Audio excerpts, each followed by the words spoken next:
This is part 4 of our 4-part caregiver series.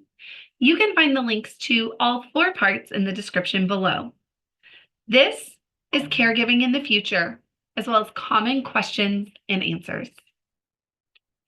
Do you see caregiving changing in the future? Like, where do you see things going, both, I guess, in the transplant liver disease world, but also just generally?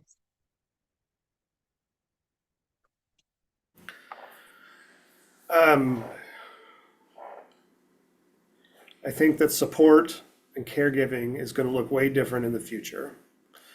And I think that we're starting to see some of that now.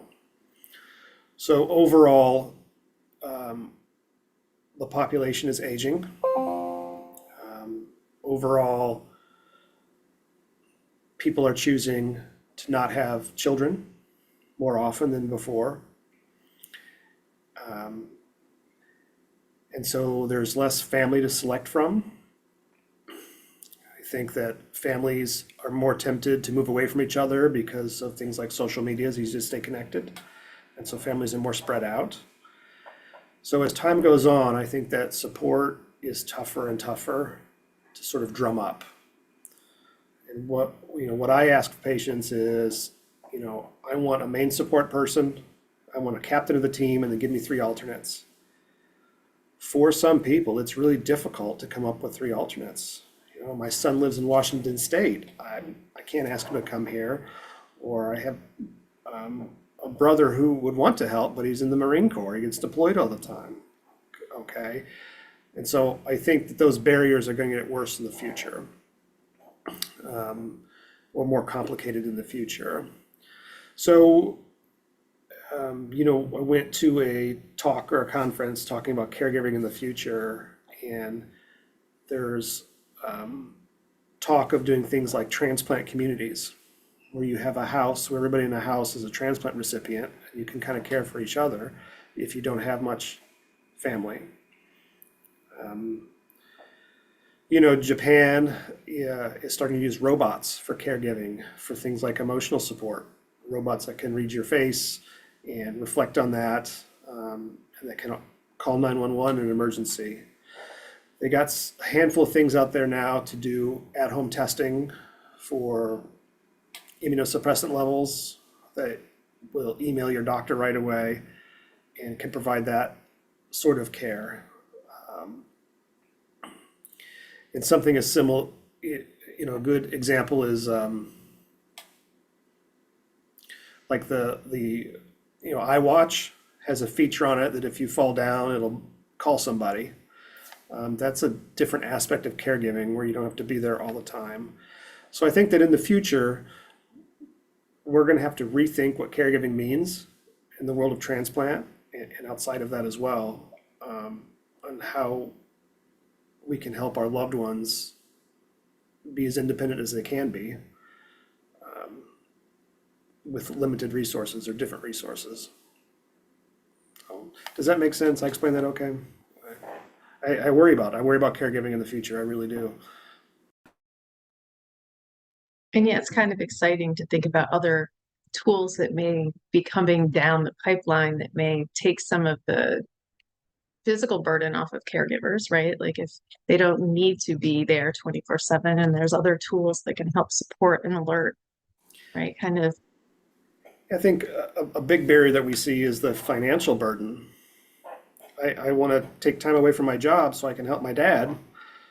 There are programs that exist that pay caregivers, but it's barely enough to keep your nose above water. And so supporting those programs would be helpful. Having employers support a caregiving plan. There's FMLA exists, but employers don't have to pay you for FMLA.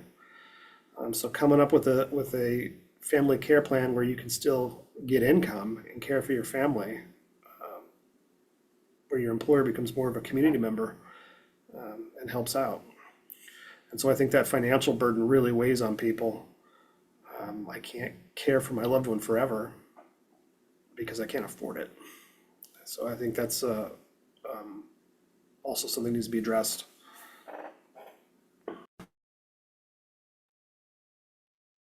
Very true. Dr. Patel, did you want to add anything to that?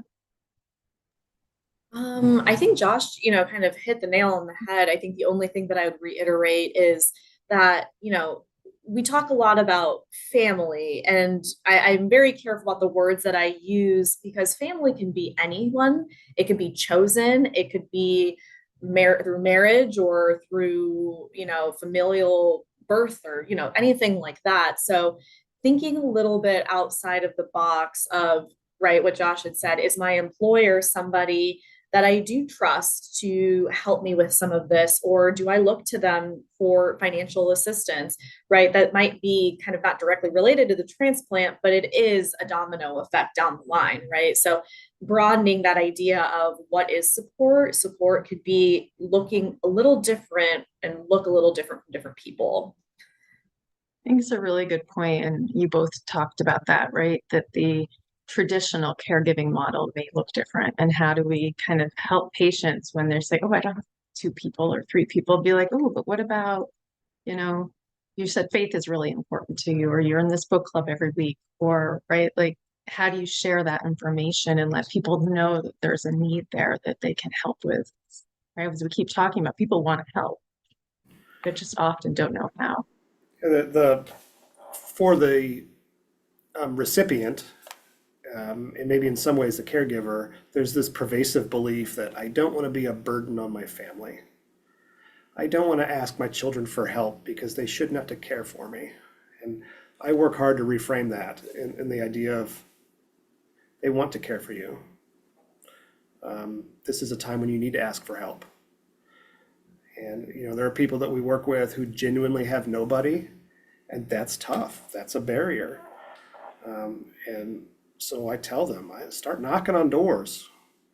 Stand up in front of your church and say, I need help with this. Somebody out there wants to help you. And this is how we're going to drum up that assistance so you can have a successful transplant.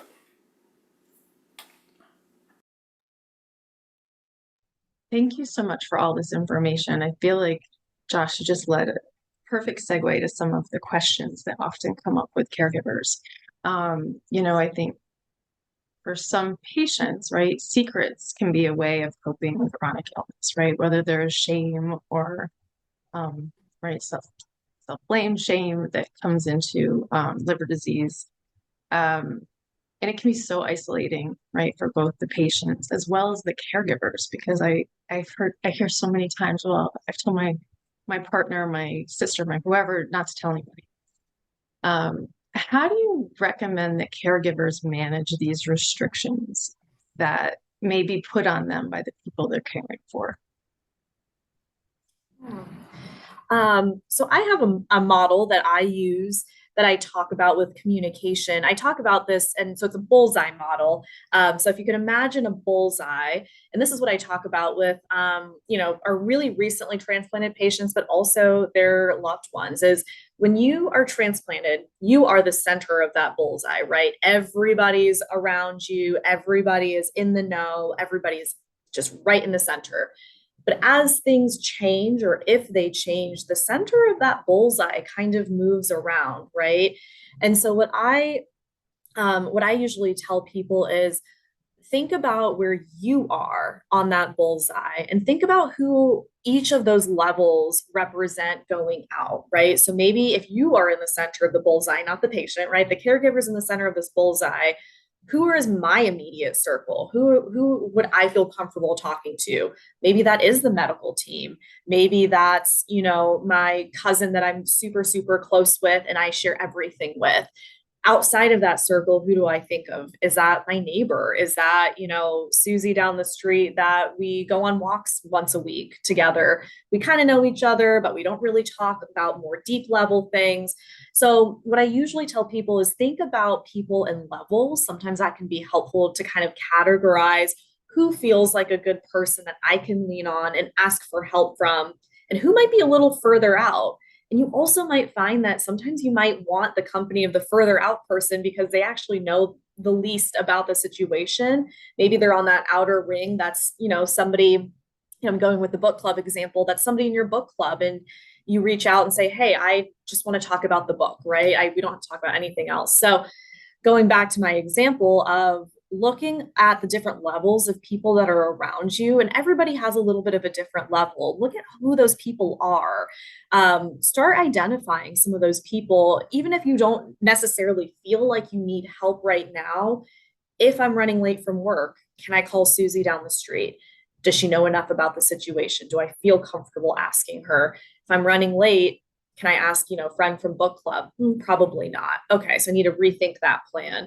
So usually that kind of helps people think of a concrete plan of, okay, I can think of a few names for different types of scenarios, and it doesn't feel so dire when I'm in that moment of I need help and my mind is blinking.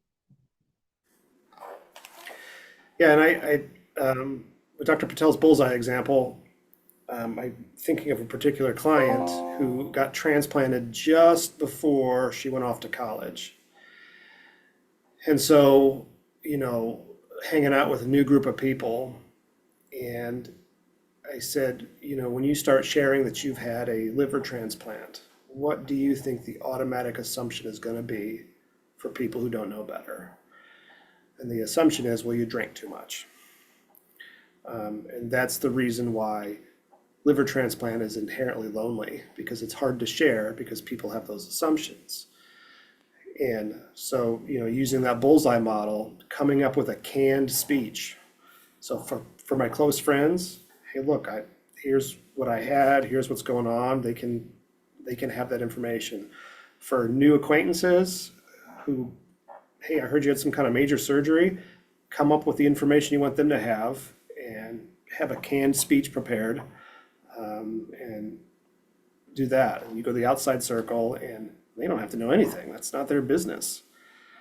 And I think being prepared for that kind of judgment is helpful in mitigating that. And, the idea of the self-blame, people always struggle with that.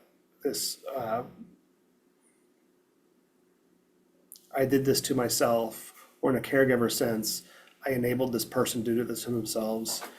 And here at IU Health, addiction is a disease. It's a biological, chemical, and familial or genetic disease. People struggle with addiction. And so we're treating that disease just like we would any other biological, chemical disease, and really pushing this narrative that being addicted to alcohol is not a moral failing. And that constant stigma is something that transplant recipients, whether the reason they got their liver or not was from drinking, they're constantly battling that stigma. And that hurts. That changes the way you interact with the public, and the way you interact with family, and just acknowledging that exists, and then coming up with this bullseye model, and then coming up with specific things you can say. And the best example I have is this context of, 17-year-old we transplanted.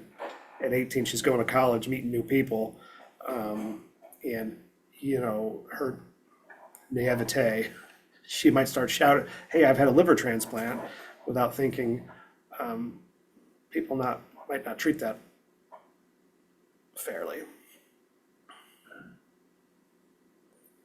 But I like the bullseye model, right, for both person living with liver disease and transplant, as well as for the caregivers, and kind of being thoughtful about what do you want people to know about you, right? Because not everybody necessarily is entitled to know everything about you, and not that it needs to be a secret, right? But what are you comfortable sharing? Because none of us go out and be like, oh, here's all my stuff, right? And so it doesn't necessarily mean that it has to be for the transplant family either.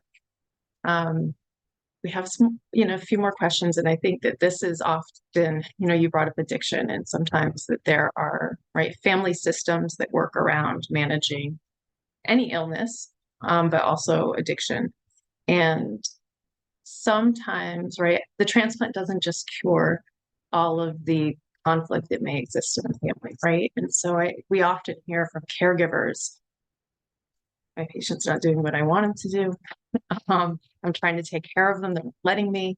And this happens with addiction, without addiction histories, right? But how do I manage this conflict? So I told the program I'd take care of him. Like, I want to take care of this patient and my loved one. I care deeply for them.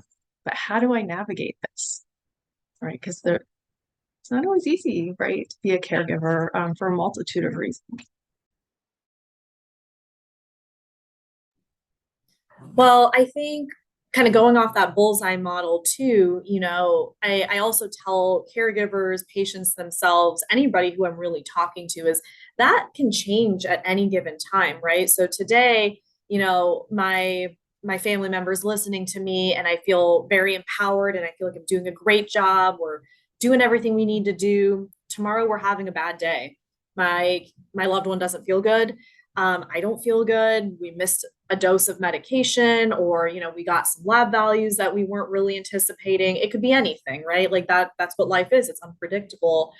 I think what I usually start off by telling caregivers is give yourself a little bit of grace, first of all, but also to remember that this person, that their mind and their body are just not matching up right now. So what we might see physically might also not be exactly what's kind of going on in their mind. And from a patient perspective, that can be incredibly frustrating, right? Like I'm after transplant, my mind is coming back. I feel like I just want to go, but my body is not really obeying my commands.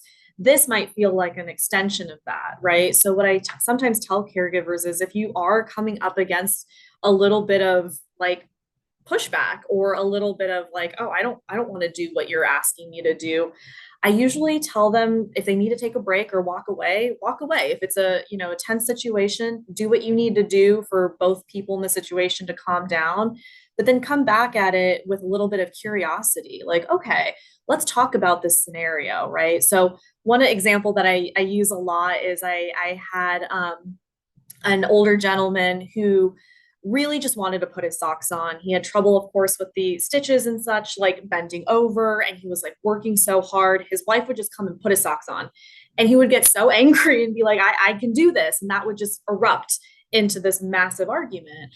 And it's like, you're not letting me do what I want. And it was over as something as simple as putting socks on. But, from the patient's point of view, it was, I need to be able to do this. I need to kind of get back into this. And I think with caregivers, we are so used to taking care of every need, anticipating every need that this person might have, or even just coming up with a million different scenarios that I might need to address, right? So coming back with a little bit of curiosity of, okay, so why, what was that about? Why was this difficult? Okay, so it's important for you to put your socks on. It's hard for me as a caregiver to watch you struggle and bend over. And that's why I came in and tried to help, because I just want you to not be in pain or discomfort.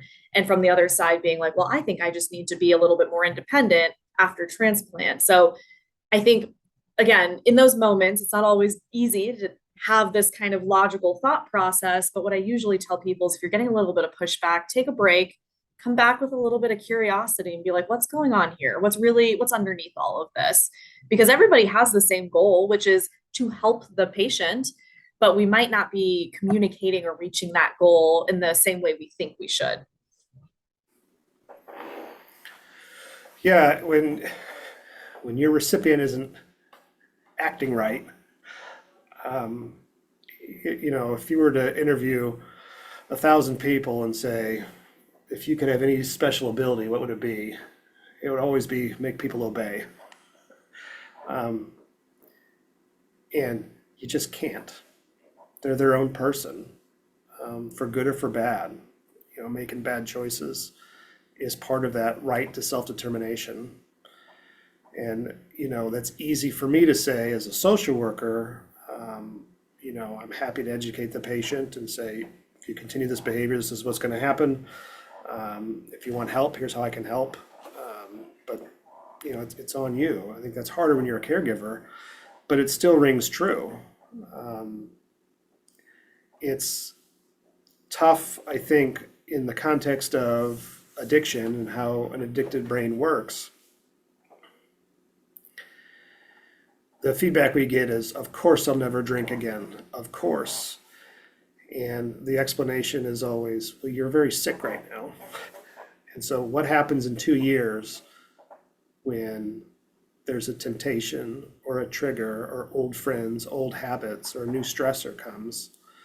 You have to have a plan to react to that, because you're going to want to drink. And you don't want to drink now because you're sick, but you're not always going to be sick, which is why you're here. Coming up with thoughts like that, and we do see relapse. The most sobering thing you can do is have a transplant, but addiction's a heck of a disease, and treating that addicted brain is just as important as treating a cirrhotic liver, because those thought patterns are hard to rewire. So, you know, there's sort of this idea that they have a certain amount of autonomy. You can't make them do what you want. One of the things I want to sort of address here that I will say it's a pet peeve of mine. It is never, never okay to guilt somebody into compliance, because that doesn't work. Even if a person is acting poorly, there's this temptation for caregivers, providers, to say things like, you're ruining this gift, or how do you think the donor family is going to feel when they find this out? There's no good ending to that. So what that does is that creates enough guilt that they're going to stop asking for help. And so that needs to be addressed. It's never okay to guilt somebody into compliance, because it doesn't work. And we're always looking for strength-based and help-seeking, because I guarantee you that that patient, that recipient, is already thinking about that guilt. And so we want to set up a relationship with them that's productive, and say, they can call us up and say, look, I'm really struggling with my addiction. I need your help. But if they think I'm going to throw guilt in their face, then they're never going to call me. Right, so you both are kind of speaking, right, to shifting relationships. And as the patient who's living with liver disease gets their transplant and starts to become healthier again, right, there's a natural shift in roles, a desire to be more independent. And do you ever see conflict with that, right? The caregiver struggling to give up the role as the caregiver, or kind of like, what should they look for, right? Like, how do you help them in this transition? Because it's a big one, because for some people, right, they've been caregiving for this patient living with liver disease for years, and how to get out of that role so that the roles can kind of go back to normal. Well, some concrete things that I usually have patients and caregivers do is even just sit down with a list of tasks. I mean, it's very simple as that. We can start with a list of household tasks. Maybe that includes vacuuming, laundry, feeding the dog, trimming the hedges, it could be anything. And I think it's also making this list is a good activity for reflection too, of taking stock a little bit about where everybody is with how they're feeling. So if we make a task list together and we talk about it together of, okay, what can I do now? What do you need to do? Okay, I think I could go trim the hedges, but I think I'm going to need maybe 20-minute breaks. I think I'm going to need some water, having a conversation over something that's tangible that you might want to get back into is a really good way to start having more conversations about, okay, I think I'm gaining a little bit more independence now, right? Another example I often see is like when our team lifts driving restrictions for patients, right? So maybe they haven't driven in a really, really long time, but they're nervous about it, and their loved one doesn't want them to drive because they've only been with them in the recent memory of, you don't drive because it's not safe. So are there things that we can do that make us both feel safe, right? So is that just taking the car around the block? You're with me in the passenger seat, but we're doing it around the block and we're talking about it as we do it.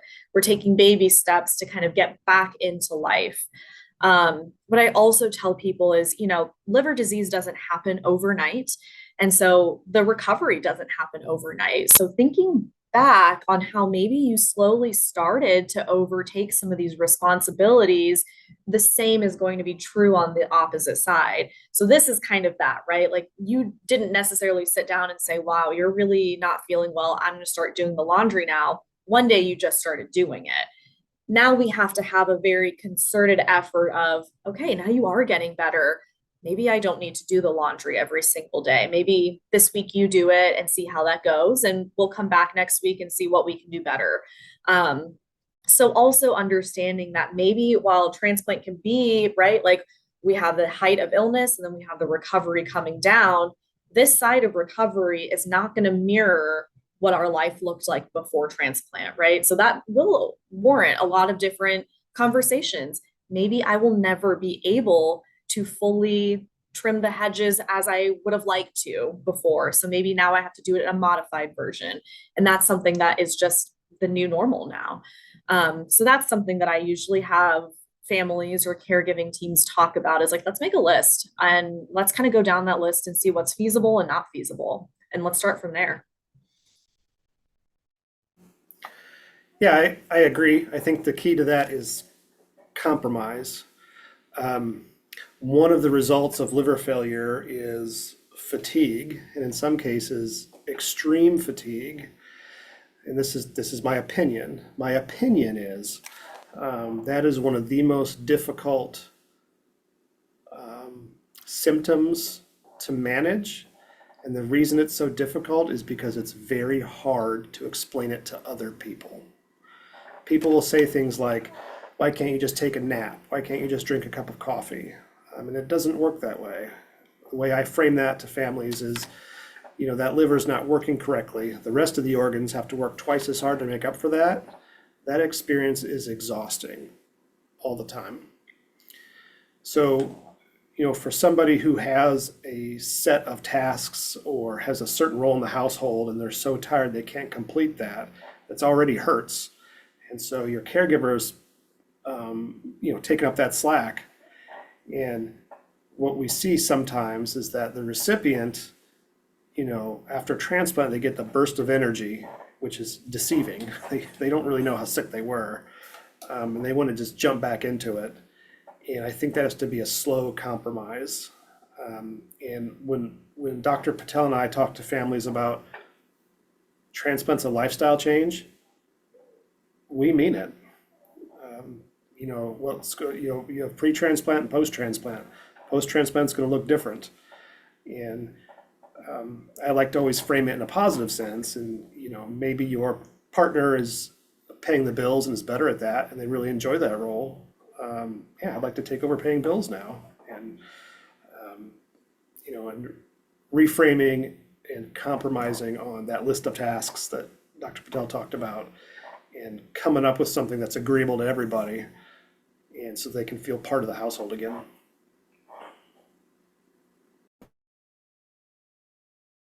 We've talked about the shift, right? And I guess in a lot of ways, we're talking about traditional family makeups, right? With a spouse and a partner, but we haven't talked a lot about the kids involved and how, when we talk about the family dynamics that are related to transplant, pre and post, and what are some ways that we can support kids, both in, I guess, allowing them to express their feelings of maybe loss in the change of their caregiver, their parent, as well as, the fears, the anxiety, what they've been taking in and seeing and how scary that may be for them. Yeah, this is a question I get a lot. How do I explain this to my kid?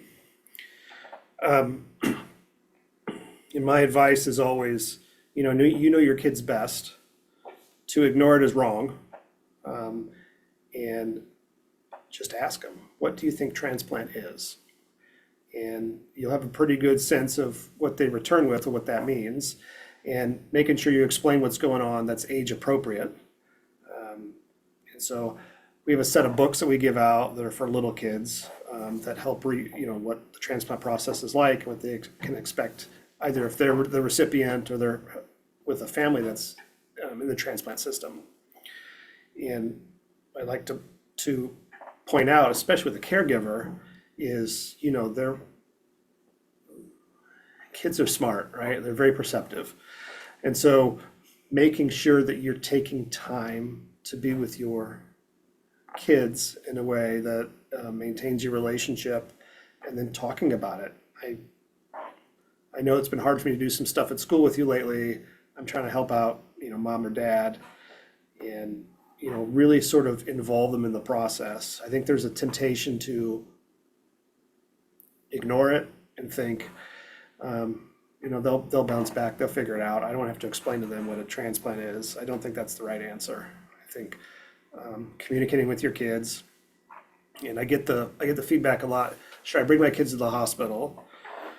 And the first thing I say is double check the flu restrictions. And the second thing I say is, coming out of transplant looks very scary. And children struggle with that sometimes. And so whatever you think is appropriate, a good halfway point is try a FaceTime and say, you can see them and you're not around all the smells and the bells and the whistles of a hospital. And I think that's helpful. But having a real young kid when somebody's fresh out of transplant, where they're intubated, that's a lot. I think that's a lot for any kid, no matter what age. And so doing what you think is age appropriate. Also, I'm sorry. Go ahead. No, go ahead. There's lots of formal things out there. For example, IDN runs a summer camp that you can join up, where you're meeting up with other kids who've had family members who've had transplant. There are some support groups, not very many in Indiana, they're hard to find, that are pediatric or youth-driven support groups. In the context of grief and loss, there's some complicated grief that happens with the kids too, that can be treated the same as you would treat an adult, because the household has changed. But there's some, formal structures out there that can provide that support. Sorry, not to cut you off. I was also going to add that UNOS, I don't know if it's actually a bound book. But it says brochure, but it looks like a children's book, but it's about children, like pediatric transplants, but that could also be another resource. I know UNOS has some more kid-friendly material geared towards the child receiving the transplant, but that could also be something like, hey, I'm the one that actually needs this, so let's look at this book together. For some of my teenage kids, my patients' teenage kids, what I will sometimes ask is if it would be helpful for them, for all of us to talk, like, the behavioral health specialists, whether that be social worker, myself, the patient, and we just sit together in a room and we just talk about your worry or your fear. You get to hear it from me. You get to see your loved one also interacting with the team as well. And that might provide a little bit of some support too. So that might be for some of the older kids, that's developmentally appropriate. I sometimes will offer that. Hey, do you want to just come to the hospital and walk around? Let's just take your child to the cafeteria so they know what it looks like when they come here, and they can pick out a food that they like or something like that. So again, it's also a gift you're giving the caregiver. Right? You're giving the caregiver a gift by offering that resource too, right? It's a tremendous responsibility. I think our caregivers and patients feel to get it right when they talk to their kids, and to be able to offer those resources is so important. Because they're worried about everybody else except themselves. Like the patient is, right? When they're laying in that bed, they're worrying about everybody else. And my job is to say, you worry about you getting better. Let's take care of everybody else later. But all of those other people, it's also important that you're making sure you're having those conversations and sharing what you feel. I think at the end of the day, if I had to say something, it's having important conversations about how you feel with someone that you trust. And that could be one of us too. But you're also saying don't shy away from those conversations with the kids, right? Because Yeah, absolutely. they see what's going on and they may be creating a narrative that's much scarier than maybe even the reality. Absolutely. It's always surprising when I tell caregivers to ask or challenge their kids. Is to say, ask them, what do you think's going on here? And how perceptive they are. And the feedback I get is, I didn't realize my 4-year-old knew so much about what's, daddy's sick and needs a new, part, and we're waiting for that part to be available. Yeah. Oh, I was muted. I also find, I work with primarily adults. With our living donors, I do work with a few of our younger adults, but I also use a lot of metaphors. So metaphors can be helpful. I know Josh and I, being from Indiana, we have a very apt Indiana metaphor about race cars, right? So like the patient, or even you can put anybody in this place. I mean, we're talking about caregivers. So in this scenario, the caregiver is the driver of the race car. They have a goal in mind and they are going at top speed. Well, we know that race cars have to take pit stops, right? So what is that? That's taking apart the wheels, that's putting on in new oil, new gas. And so you can use that metaphor to explain to a child, hey, this is kind of what's happening. Dad was a race car driver, and sometimes we just need to take a pit stop and take some stuff out and put some stuff in to kind of help him get back on the road. Again, developmentally, if appropriate. We can use that with caregivers. You're going a million miles an hour. You need self-care. You need a pit stop for yourself to refuel, right? Replenish all of that. So metaphors can also be a very helpful way for people to describe something that could be really scary, to be more developmentally appropriate.